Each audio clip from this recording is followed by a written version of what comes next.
your news in your community. This is KRBC, Abilene's local news at 10. You heard it first here, and the story continues to develop regarding Facebook posts from City Councilman Kyle McAllister. Good evening. I'm David Bacon. And I'm Kathleen Barkley. Thanks for joining us. Many of you first saw the story on the BCH2Go mobile app or maybe even the KRBC Facebook page. Now, these are just some of those Facebook statuses Hispanic community leaders are calling, quote, racist. Today, those leaders, Mayor Anthony Williams and McAllister himself, are in the spotlight responding to these posts. KRBC's Jessica Rank has tonight's top story.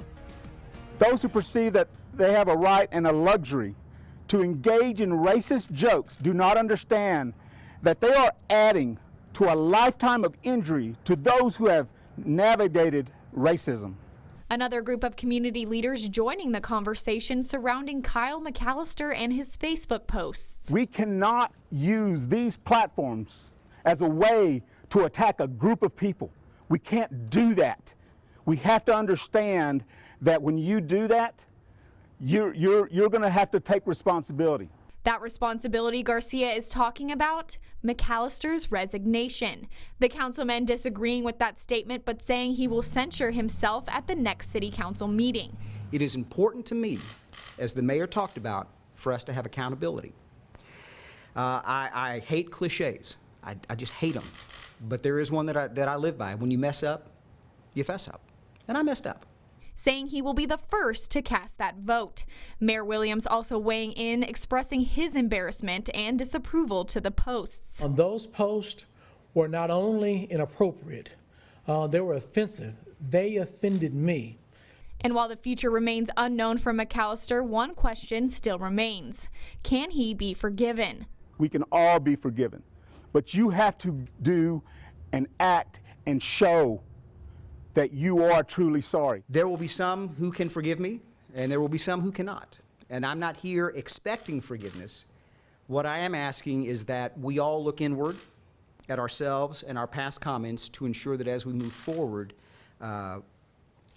it's where we want to go. In Abilene, Jessica Rank, KRBC, Abilene's local news. Thank you, Jessica. Now, this story has gained a lot of traction on the KRBC Facebook page. More than 5,000 of you viewing both news conferences this afternoon and plenty of you weighing in. Let's take a look at what some of you have to say. Katie Mason saying, thank you for addressing this behavior. Brandy Garza saying, it's sad it was ever said.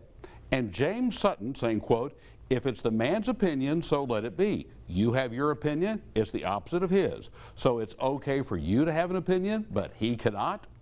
Well, KRBC continues to dig deeper into this story for you. We spoke with McMurray University political science professor Dr. Paul Fabrizio. He says what you write on social media could be interpreted differently than your intent. You say things that may make sense to you here, but when they're received by the viewer, the listener, the audience, they may mean something totally different. In other words, while you control the message, you can't control how it's received. Now, McAllister is very active in the Abilene community. He hosts a late-night radio show on KACU and referees soccer with Abilene ISD. We reached out to ACU and Abilene ISD today. KACU Public Radio tells us they will be reviewing whether McAllister's radio show Night Sounds with Kyle McAllister will continue to air, acknowledging McAllister is not employed by KACU or Abilene Christian University. Abilene ISD issued the following statement to us this evening, saying in part, quote, it is our belief that the contents of these posts do not reflect the values and mission of AISD. In light of this, the district at this time has requested that the Abilene chapter of Texas Association of Sports Officials scratch Mr. McAllister from officiating AISD soccer games. End of quote. Now you can read a full in-depth article and hear both news conferences in full on BigCountryHomepage.com.